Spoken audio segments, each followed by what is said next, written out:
Bienvenue dans cette dernière session. J'ai l'immense plaisir d'accueillir dans un premier temps un premier orateur dont le titre est incroyable quand même, hein. Il est Head of Revenue Management and Pricing. C'est énorme quand même. Thierry Kilosi de Swift, qui va venir ici.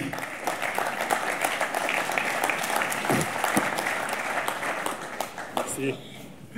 Bon après-midi à tous. Merci. Le problème d'avoir un titre comme Head of Pricing, c'est qu'après, on a beaucoup de questions. Je suis ici... attendez, je vais voir, j'ai quelque chose quand même à présenter. Oui. Je pense que le titre de la session, c'est « À l'arrivée à New York City, quelle devise pour payer ?» Et je vais essayer de répondre à cette question en utilisant un peu les statistiques Swift que je manie quotidiennement, pour un peu vous donner une illustration de qu'est-ce qui se passe dans le monde des paiements internationaux. Donc voilà ma petite mission dans les prochaines 10 minutes. Je vais essayer de l'illustrer avec des chiffres sans être trop compliqué. Alors on va commencer un peu avec Swift, parce que pour vous dire un peu d'où viennent ces statistiques et comment les lire, il faut voir un peu que représente le réseau Swift aujourd'hui. Sans trop s'attarder, on a 11 000 points d'entrée dans le réseau, qui sont répartis sur plus de 200 pays, près de 2000 corporates, donc font partie de ces 11 000 points d'entrée. Le reste, ce sont des banques, des institutions financières, des infrastructures de marché. Et ce qui est très important, c'est que dans le cours de l'année 2017, le réseau Swift a processé près de 7 milliards de transactions. Alors, on ne parle pas de transactions ici à petite valeur, on parle de transactions qui vont vraiment soutenir l'économie globale. Et la phrase que j'aime bien dire pour le réseau Swift, ici vous voyez secondes et cents, euros, centimes, c'est que le temps moyen pour un message Swift d'être délivré aux 4 coins du monde est de 3 secondes et le prix moyen de ce message est de 3 euros centimes. Voilà. Donc ça, c'est ce qui nous permet de maintenir l'économie d'échelle et de faciliter donc l'interconnexion entre les différents acteurs. Maintenant, pour aller parler des devises, avant de plonger dans les devises, je veux parler un peu du monde des paiements internationaux. L'année dernière, 2017, a été une très bonne année. Donc, vous voyez, les taux de croissance de ces paiements, en général, tout paiement confondu, est de 9% par rapport à 2016. Lorsqu'on regarde les paiements cross-border, donc internationaux, c'est 4%. Donc, ceci veut dire que la majorité de la croissance vient quand même des paiements domestiques. Alors sur un plan international, ce qui est normal, les économies domestiques grandissent beaucoup plus vite que, disons, l'économie internationale. Mais le fait un peu, en préparant cette session, qui est un peu particulier, c'est que les paiements émis par la France ont cru de 12%. Et je parle ici des paiements internationaux. Donc je vais essayer de vous répondre un petit peu. La question, c'est pourquoi? D'où vient cette croissance? Avant de répondre à la croissance, donc il faut avant regarder quelles sont les places financières mondiales. Ici, je parle de places financières et non nécessairement de contrepartie commerciale. Parce que dans le monde financier des paiements internationaux, les flux sont très fortement intermédiés à cause des devises. Et je pense qu'il n'est pas une surprise pour vous de voir qu'un des premiers corridors, c'est entre les États-Unis et la Chine. C'est là qu'il y a le plus grand flux de paiements internationaux. Et les deux autres corridors qui suivent sont entre l'Angleterre et les États-Unis et vice-versa. Donc si on regarde le trafic SWIFT des paiements, voici, et pour en pointer peut-être un langage un peu plus en thème avec la conférence, les lignes aériennes les plus utilisées. Pour apporter un autre élément de réponse à ces 12% de croissance des paiements français, on va avant revoir quelles sont les plus grandes contreparties de la France lorsqu'on regarde tous les paiements émis de la France vers le reste du monde. Voici les top 5 contreparties financières. La première, les États-Unis, avec disons, un market share de 20%. La deuxième, l'Allemagne. Et puis ensuite, si je ne me trompe pas, suivent l'Angleterre, l'Italie et la Belgique. Ceux-ci représentent à eux seuls plus de la moitié des paiements, de la destination de la moitié des paiements qui sont émis par la France. Le reste, vous voyez en bas, les 44% sont distribués à travers le monde. Ici encore, il n'y a pas la réponse d'où viennent les 12%, mais on y arrive tout de suite. Alors, avant d'y arriver, il faut regarder l'utilisation des devises. lorsqu'on analyse tous les paiements émis de la France vers le reste du monde, il n'est pas étonnant de voir que près de 60% de ces paiements sont en euros, près de 24% en dollars, et puis le reste distribué.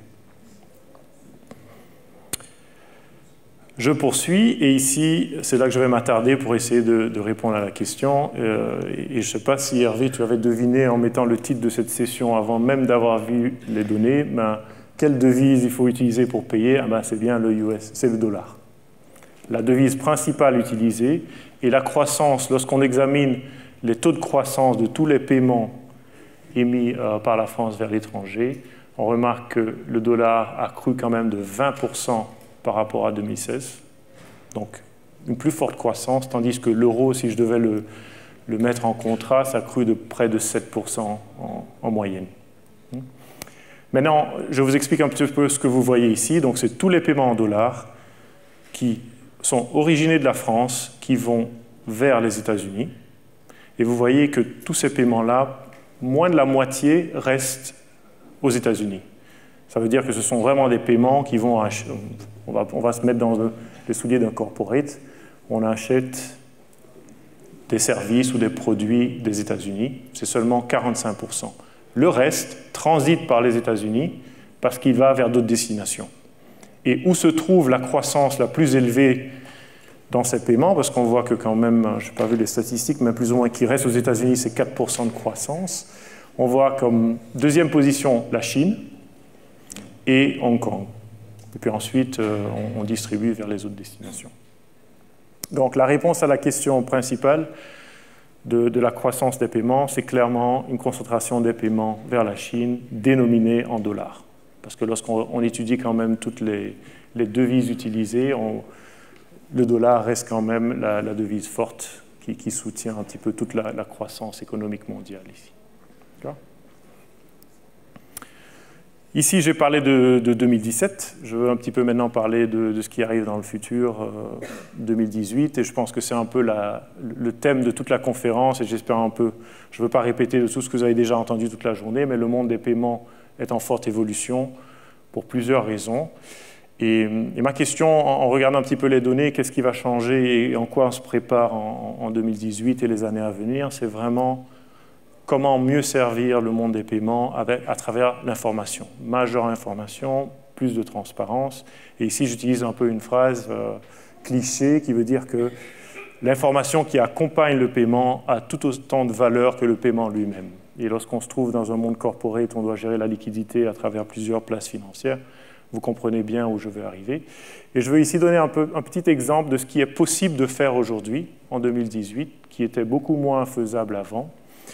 Et vous me passez le sujet, vous avez sûrement beaucoup entendu parler de GPI, mais je vais vous montrer des statistiques que nous avons tirées maintenant du service GPI qui a été en modalité, disons, qui est devenu live déjà l'année dernière.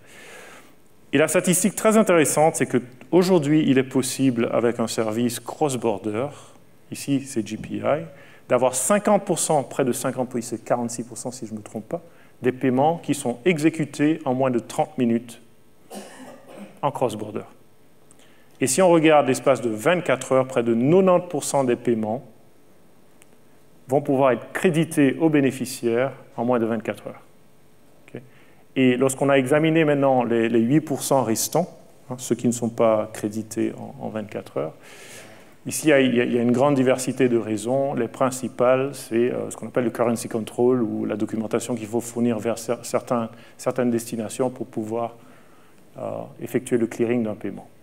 Donc, c'est pour vous dire que la transformation du monde des paiements internationaux, elle a déjà démarré.